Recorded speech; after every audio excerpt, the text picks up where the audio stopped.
I have a lot to show this evening. I've compacted nearly everything we've done in the last few years. I mean, it's basically the recent work primarily. And I've tried to cluster the work around some key concepts which are primarily organizational concepts. Let's say compositional concepts and ideas. Because the underlying theme, if I reflect upon in which way are we making a difference, and what is our particular contribution to the culture of architecture, I think expanding the repertoire of architecture. That's the general arena of work, I think, which the avant-garde is doing. It creates this kind of world of forms and spatial constructs, as well as descriptive concepts, which allow us to understand these new forms and spatial arrangements. And then perhaps using, it's a bit like Don said, any project which comes along to make it into a vehicle of this kind of manifesto of new spatial arrangements and formal concepts. Not necessarily always appropriate to the particulars of the project, maybe overdoing it, maybe abusing these projects. But then as you expand the repertoire, and as you expand project opportunities, you can be more selective. You can match the ranges of compositional ideas you have against the ranges of projects, and the mapping starts to make sense, and you can home in and demonstrate how these manifesto concepts start to make sense and enter the real world and make a real contribution, so that your intuitions might have been right. And the overall headline, I think, Don was saying, and I repeat, link up to that, each kind of era or time has maybe some key ideas and key themata going. And that's not an arbitrary internal development to the discipline of architecture. It's very much related to the challenges of the time in terms of the social dynamics and the life patterns. And my overarching heading is perhaps coping with complexity, particularly in the main metropolis, in terms of site conditions which are multiple and layered, in terms of audience and programmatic requirements which are multiple and layered and dense. And within that coping of complexity, it is a question of articulating that complexity, not only kind of making it happen, but making it kind of comprehensible, legible, transparent. And that's another headline. Coping with complexity by means of articulating complexity.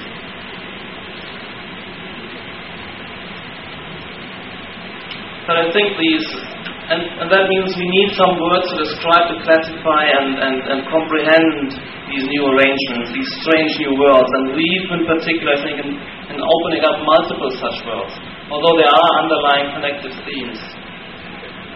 So the one is just aggregations. It's already showing, instead of having a monolithic object, one aspect of complexity is simply more stuff is coming together. Elements are kind of coming to close proximity and setting up relationships between them, clusters, aggregations. Perhaps jigsaws is a special variant of that. And the Cincinnati Art Museum is one of those, where it was about a diversity of gallery spaces. On the one hand, a kind of dense and condensed corner side, and the integration of in-between space and public space, moving between and reappearing at various points. These were kind of the diagrams. The way we work is to push a particular object and see through lots of variations how this clustering and world of objects aggregating could be ordered between large to small, between horizontal to vertical, etc. And in the end, something is selected by the site, by conditions, by program.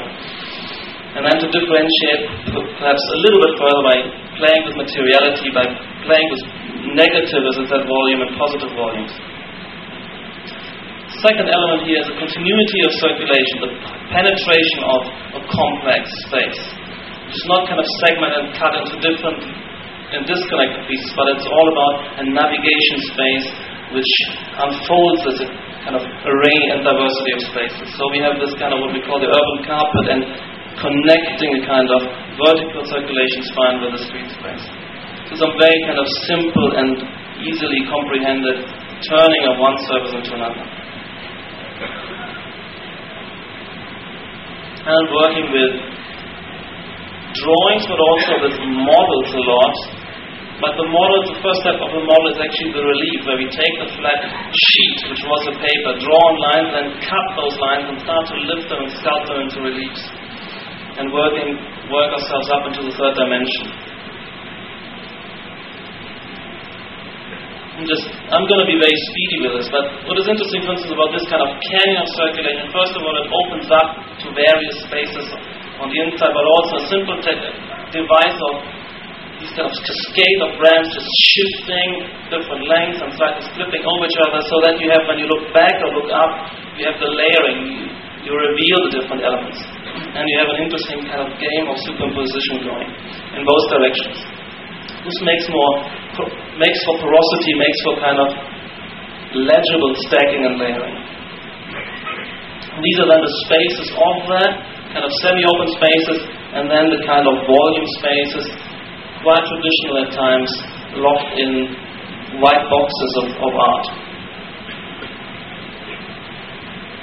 which I'm not showing here. Then inserted in that perhaps office spaces, members' lounges, release spaces, etc. We did another version of this. So these projects come in families. If we talk about influences, by now, after 20 years of work and literally hundreds of projects, sketches and lost competitions, there's an internal influence machine, as it were, and repertoire. Of course, there's things feed in from the outside as well, but there is always this kind of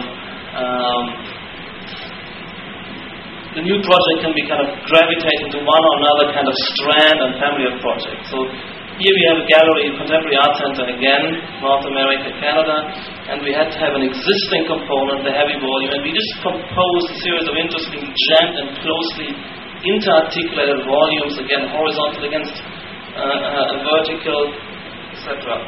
Cut open at the top to the front in different ways. That was for Edmonton Art Gallery, and trying to be contextual and interesting way of incorporating and encompassing an existing kind of rootless concrete gallery space, and the way it has a kind of perhaps windows slotted in is repeated and related here. An interesting in-between space again generated, which becomes a kind of sky lobby point of arrival, etc.